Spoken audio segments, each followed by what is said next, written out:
Bonjour, Citoyen TV, la chaîne de l'Afrique digne et de sa diaspora, vous présente les brèves. Au sommaire, Côte d'Ivoire, Cameroun, RDC, point de vue panafricain, Occident et pour finir, Syrie. Côte d'Ivoire, la jeunesse du Front populaire ivoirien était le matin du 4 juillet 2015 soutenir les camarades injustement détenus. Cameroun, François Hollande, président français, s'est-il rendu 4 heures de temps au Cameroun pour demander la libération de 9 soldats français qui auraient été capturés au sein du groupe terroriste Boko Haram. C'est ce qu'affirme le journal camerounais Cameroun Daily Journal. Pour mémoire, rappelons que des journaux camerounais avaient fait état de l'arrestation de plusieurs soldats français dans les rangs de Boko Haram. RDC, la France n'a pas donné de bons points ou de mauvais points aux dirigeants africains, a déclaré vendredi le porte-parole du gouvernement de la République démocratique du Congo, Lambert Mende. Il réagissait aux propos du président François Hollande qui, jeudi à Cotonou, a élevé le Bénin au rang de référence démocratique sur le continent. Tout de suite, RDC. Parlons à présent de la mise au point du chef de l'exécutif national vendredi sur la lutte contre la corruption et bonne gouvernance en République démocratique du Congo. Devant la presse aussi bien nationale qu'internationale, le Premier ministre est revenu sur la démarche effectuée auprès du procureur général de la République par le conseiller spécial du chef de l'État en matière de bonne gouvernance. Son Excellence, Monsieur le Premier ministre. Il fallait le faire. Cette mise au point sur la démarche effectuée auprès du procureur général de la République, Floribert Numbi, par le conseiller spécial du chef de l'État en matière de bonne gouvernance, Luzolo Bambi. Devant la presse tant nationale qu'internationale, Matata Pogno fait le point. Cette démarche consiste, comme l'a précisé le procureur général de la République, en une dénonciation. Il ne s'agit donc pas d'une plainte ni de faits résultant des enquêtes menées par des services attitrés. La nouvelle a circulé et l'on s'est interrogé sur sa crédibilité. Les documents déposés portent-ils un nom ou ce qui s'y raconte n'est que rumeur? L'on peut donc s'interroger sur la crédibilité des documents contradictoires actuellement en circulation au niveau de la presse et qui, malheureusement, cite le nom d'un membre du gouvernement en fonction et évoque les fonctions d'un autre déjà parti du gouvernement. Des noms sont cités, d'anciens comme d'actuels membres du gouvernement. Il y a cependant lieu que la vérité et l'objectivité prévalent, conformément au principe des présomptions d'innocence, en vue de préserver l'honneur et la dignité des personnes citées dès lors qu'il ne s'agit que d'une dénonciation telle que l'indique bien le procureur général de la République. Cela est d'autant plus vrai que la véracité de certains éléments faisant l'objet de dénonciations est sujette à caution. C'est fait. Tout est tiré au clair. Le Premier ministre a pour clôturer réaffirmé son attachement à la bonne gouvernance et aux valeurs de moralité et d'éthique, et ce, conformément à la détermination du chef de l'État, Joseph Kabila Kabange. En juillet 2014, 13 ONG occidentales, il faut le préciser, avaient révélé un rapport initié et intitulé « Comptes honnêtes, la vraie histoire de milliards de dollars perdus par l'Afrique ». Dans ce rapport, elle expliquait comment chaque année l'Afrique subsaharienne perd près de 60 milliards de dollars au profit des pays dits développés. Et tout en faisant preuve de générosité à travers des prêts, l'aide au développement ou encore les investissements étrangers, les pays occidentaux pillent les ressources africaines, dénonçait le rapport, tous les moyens étant bons pour récupérer l'argent investi et faire du profit. Nous allons ce soir revenir sur un sujet, celui qui concerne les biens mal acquis des Occidentaux en Afrique. L'Occident s'est bâti avec nos ressources. L'Occident s'est conçu avec des hommes qui ont été arrachés à leur terre, à leur peuple. Mais tout ça, où est le procès de tout ça? Le procès de l'esclavage, c'est où? Mais c'est un bien mal acquis. Enlever les gens à leur famille, leur déporter, leur mettre dans des champs de canne à sucre, leur taper, fouetter pour travailler, tout ça c'est mal acquis. Même le fruit qui viendra de ce travail est un fruit mal acquis. C'est un fruit mal acquis. Mes ancêtres sont allés creuser les métros en France avec les chicottes derrière. On les fouettait pour creuser le métro. Ça c'est le métro mal acquis. Depuis plus de 5 siècles, il y a eu une entreprise de pillage de nos biens humains, sachant que le premier trésor sur cette terre, c'est l'être humain dans sa globalité, entre les centaines de millions de personnes qui ont été déportées en Occident, qui ont été déportées dans ce qu'ils appellent le monde, leur monde. Mais leur monde n'est pas le monde dans sa globalité, c'est une partie du monde qu'il faut, là encore une fois, préciser.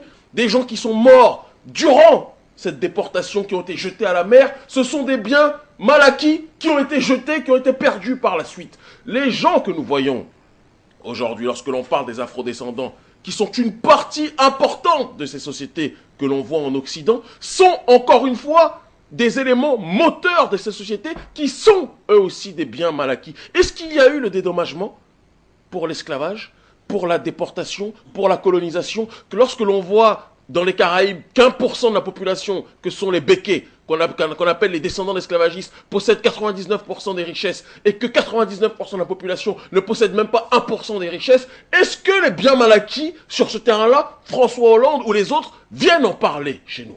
Je pense qu'il faut qu'à un moment, on se pose la question de savoir qui doit être le premier accusé, ou alors on parlera de biens mal acquis à géométrie variable.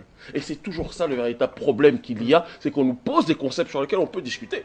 Imaginez-vous Jules Ndiaye et Kémy Séba, Jules Ndiaye peut-être dans un pays en Afrique comme le Cameroun, et Kémy Séba chez lui au Sénégal. Cela devrait faire en gros 4 minutes 50 secondes. Pour que Jules Ndiaye appelle Kémy Séba au Sénégal, ça passe par la France, avant d'arriver au Sénégal. Et ce sont des surcoûts en taxes. Vraiment, ces ramassis de merde que vous appelez ONG, je les appelle, je le répète et je regarde la caméra, ce sont des ramassis de merde. Je vous assure, j'implore cela à s'éveiller, à se réveiller. Parce que c'est l'ère du verseau, c'est le temps de l'Afrique. Ils n'ont pas le choix. Et nous allons répondre à l'insensé selon sa folie. Tout de suite, point de vue panafricain. Bonsoir à l'Afrique. Je voudrais commencer ce soir par parler de Helmut Kohl, qui était chancelier allemand pendant 16 ans. Il disait ceci en 1996. Il ne saurait être question de laisser l'Afrique s'industrialiser. L'Occident ne se laissera plus surprendre une deuxième fois. L'Asie lui oppose aujourd'hui une sérieuse concurrence parce que l'Occident avait été distrait face à son développement. Donc, si nous prenons conscience de la dangerosité de ces propos pour l'avenir de l'Afrique, Alain Michel, le bien-être des Africains et notre aspiration à la liberté, il devient urgentissime pour nous, Africains, d'allumer impérativement nos cerveaux à travers un processus qui se décline tout simplement en 3 étapes. Il faut apprendre, il faut désapprendre et réapprendre. Parce que tout ce que nous avons toujours appris n'est pas forcément vrai.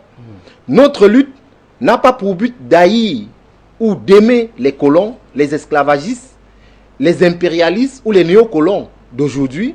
Notre combat est une question de souveraineté et de survie. Ça, on doit s'atteler à le diffuser et à faire comprendre à tout cela qui aujourd'hui roule pour la machine impérialiste. C'est une démarche utile et nécessaire pour l'acquisition d'une véritable indépendance, d'une accession à une souveraineté nationale taillée dans le roc indestructible, des principes d'autodétermination, de non-ingérence extérieure dans les affaires de nos États libres. Alors, Alain Michel, afin que nos luttes puissent construire nos droits, car nos résignations d'hier et nos renoncements d'aujourd'hui vont continuer à nous causer du tort, l'espoir d'une Afrique à une économie dynamique est possible.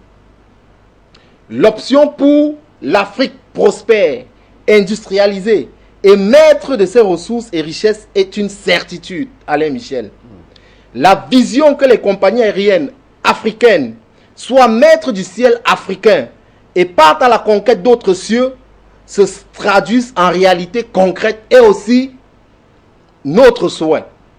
Sur ce, Alain Michel, je voudrais saluer les panélistes qui sont ici avec nous, saluer tous les Africains fiers et dignes qui participent à notre combat, et je tire un chapeau à la dynamique équipe technique qui nous accompagne chaque fois que cela est possible d'être sur ce plateau pour éveiller l'Afrique et allumer les cerveaux.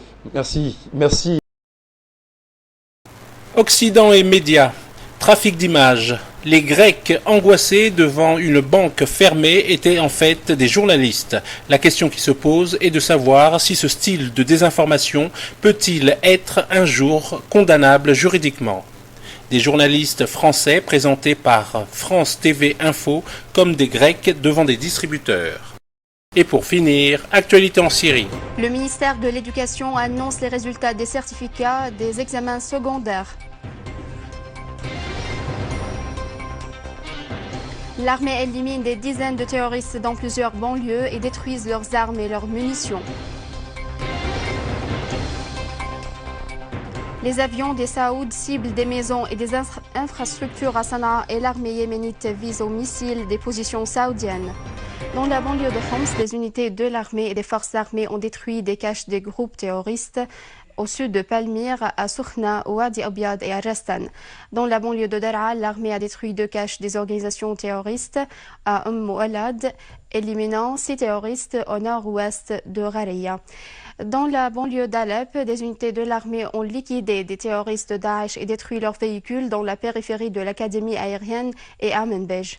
En outre, l'armée de l'air a abattu des éléments des réseaux terroristes armés à Majas, Abu Douhour et Tera dans la banlieue d'Idleb.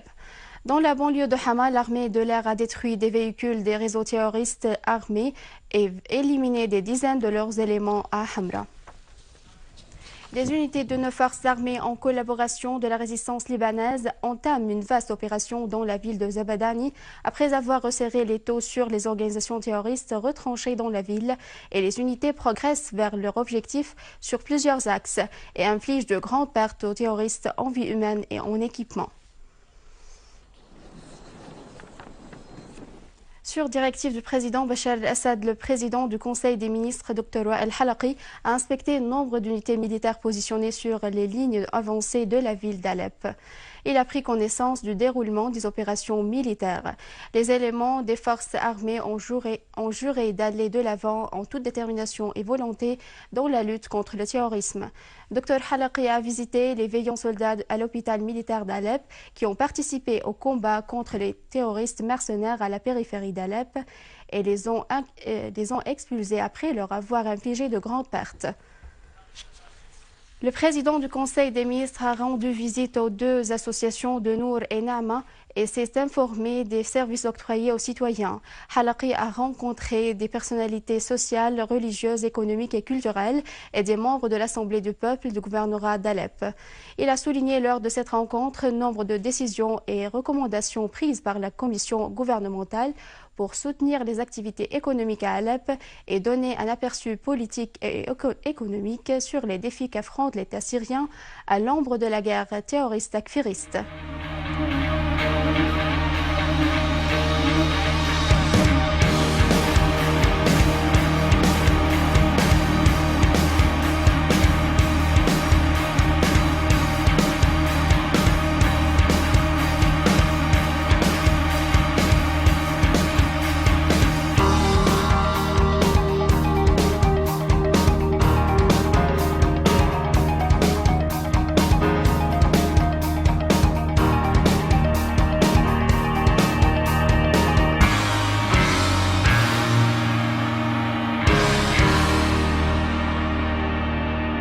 Citoyen TV, la chaîne de l'Afrique digne et de sa diaspora, vous a présenté Les Brèves.